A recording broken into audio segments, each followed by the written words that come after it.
देखें थोड़ी देर प्रसंग जहां चल रहा था, भगवान याद में सरकार योगी राज कृष्ण के बारे में गंगा के किनारे महाराज व्यास के पुत्र सुखदेव समझाते हुए बोले हैं, सुनो अभिमन्यु के लाल, भगवान कन्हैया का अवतार तो हुआ है मथुरा की जेल खानों में, और इनकी बधाई जो है वो बाबा नंद के यहाँ गोकुल में बजाई गई।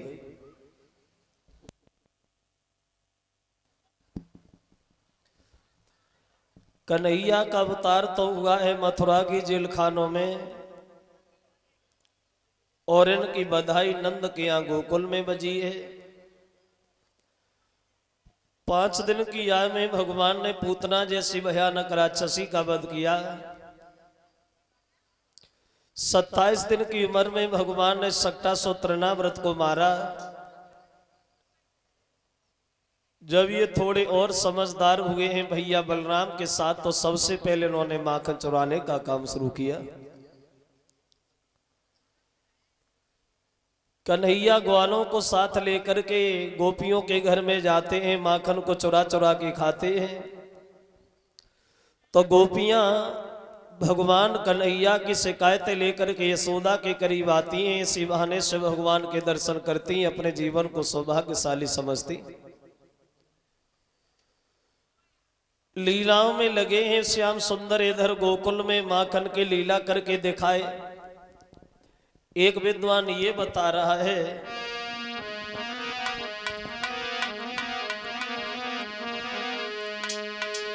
कि ऐसो चटक मटक को ठाकुर और तीनों लोकनों में नाथ।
काली नाग नाती के डारे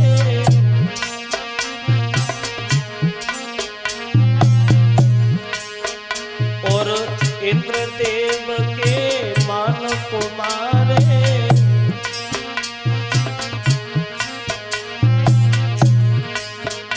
और मथुरा जाई के कंस पछाड़े।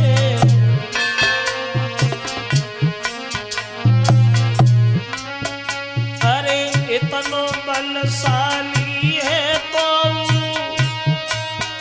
अरे बालन पे पिट जाए, ऐसो चटक मटक को ठाकुर तीनों लोकनों में नाथ।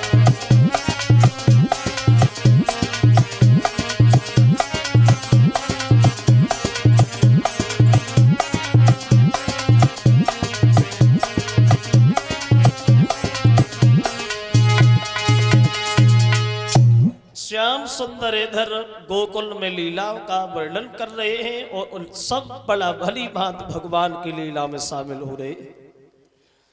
एक दिन कन्हैया घर में ही पकड़े गए चोरी करते हुए। ग्वाल बाल बोले, लाला आज किधर चलोगे माखन खाने? तो मनसुखा बोला, श्याम आज हम लोग अपने ही घर में चोरी करेंगे।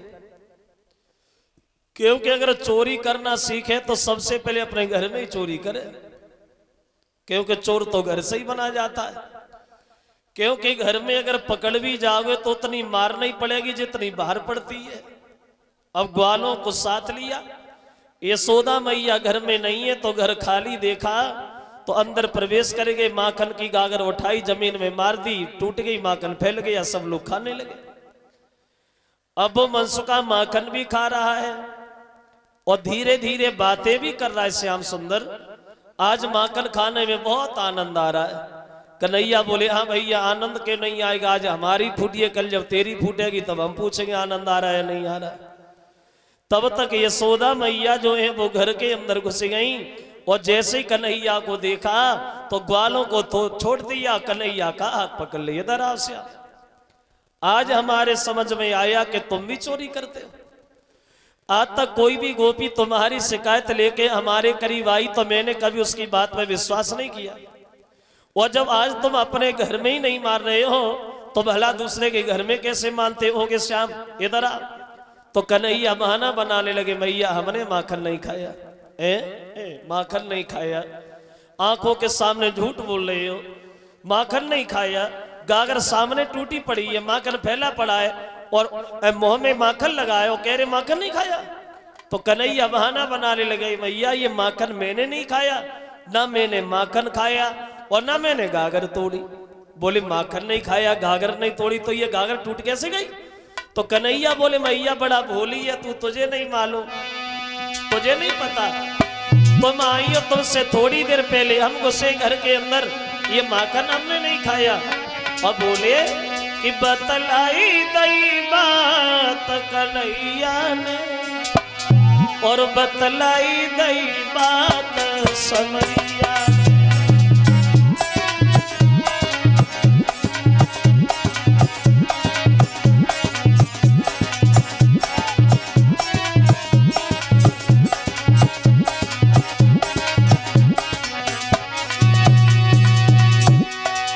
बोले माँ मैंने माखन नहीं खाया, हम तो बाहर ही खेल रहे थे, हम तो मैया बाहर खेले। फिर जब तोड़ी दई मटकी बिलैया ने, बोले जब तो थोड़ी दई मटकी बिलैया ने, बतलाई दई बात कन्हैया ने।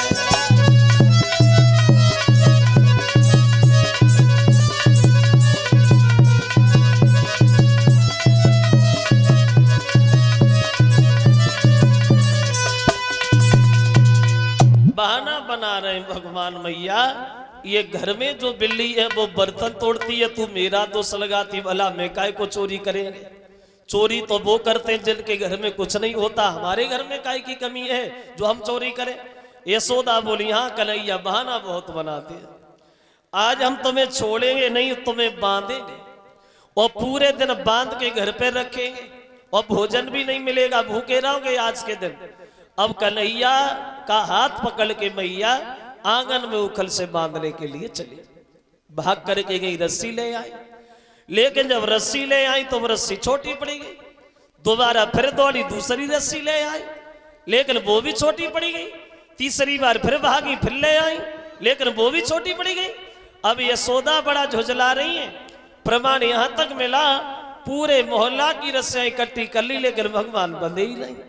अब समझ में ये नहीं आ रहा है कि कन्हैया का शरीर मोटा हो रहा है या वो रस्सी घट रही है। यशोदा झुंझला रही है, श्याम चाहे हमें पूरे गांव की रस्सियां लानी पड़े, छोड़ूंगी नहीं, बांधूंगी जरूर।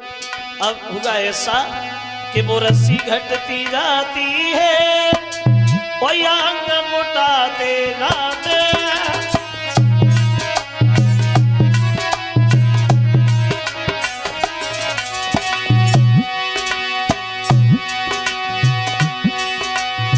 समझ में ये नहीं आ रहा है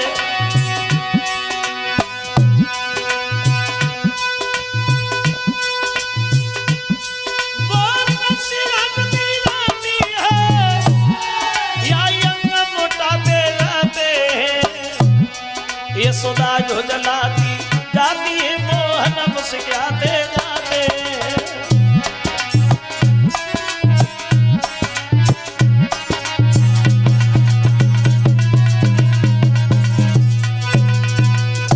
समझ में ये नहीं आ रहा है कन्हैया का शरीर मोटा हो रहा है या वो रस्सी घट रही।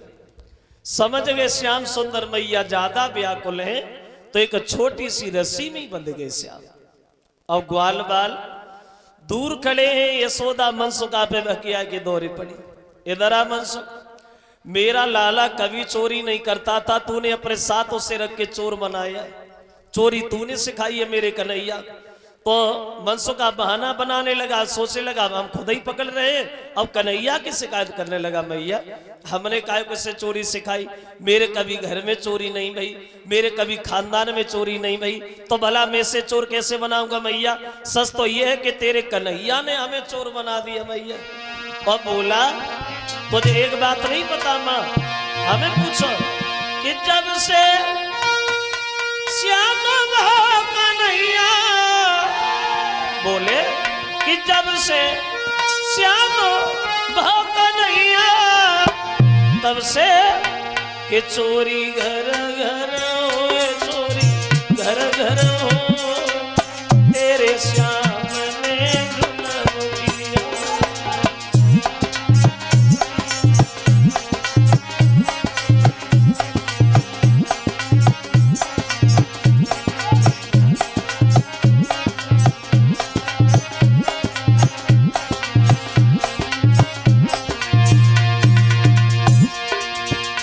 शिकायत करता होगा। बोला मैया सुनो, एक दिन की बात बताऊं, एक गोपी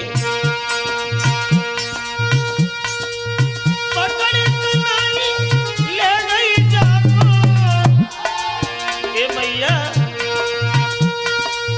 पकड़ कलाई ले गई जाको, तो जिया धक धक हुए, जिया धक धक हो, तेरे श्याम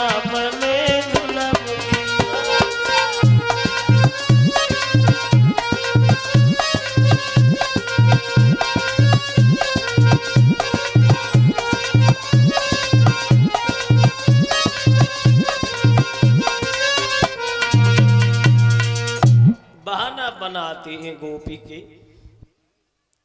कारनामे बताते हैं यशोदा को। और कन्हैया की शिकायत करने के बाद ये ग्वाल बाल अपने अपने घर चले गए और कन्हैया को ऊखल से बांध के यशोदा अंदर चली गई, काम में लग गई।